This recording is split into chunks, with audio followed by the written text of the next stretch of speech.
ప్రియమైన దేవుని బిడ్డలారా, యేసుక్రీస్తు నామంలో మీ అందరికీ వందనాలు.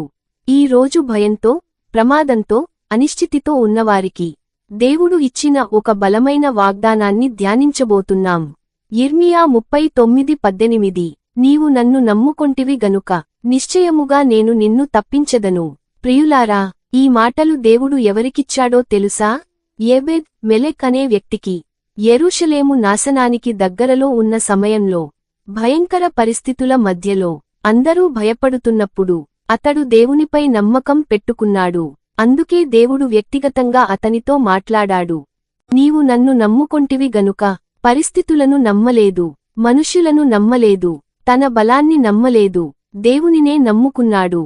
నమ్మకం అంటే భయం లేకపోవడం కాదు, భయంతో ఉన్నా దేవునిపై ఆధారపడటం.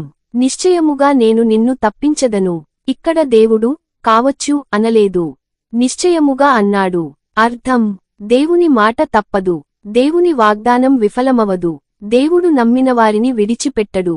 తప్పించుట అంటే ప్రాణాన్ని కాపాడుట, ప్రమాదం నుండి రక్షణ, శత్రువు నుండి విడిపించడం. ఈ రోజు మీరు ఏ పరిస్థితిలో ఉన్నా, ప్రమాదంలోనా, భయంతోనా, అన్యాయం మధ్యలోనా, భవిష్యత్తుపై ఆందోళనలోనా, ఈ వాక్యం మీకోసమే.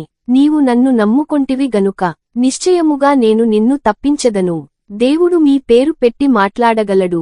మనము చాలాసార్లు అంటాం, ప్రభువా, పరిస్థితి చాలా కఠినంగా ఉంది. దేవుడు అంటున్నాడు, నీవు నన్ను నమ్ముతున్నావా? నమ్మకం ఉన్న చోట దేవుని రక్షణ తప్పకుండా ఉంటుంది. ప్రార్థన: ప్రభువైన దేవా, ఈ రోజు మా పరిస్థితులు ఎలా ఉన్నా మేము నిన్నే నమ్ముకుంటున్నాము.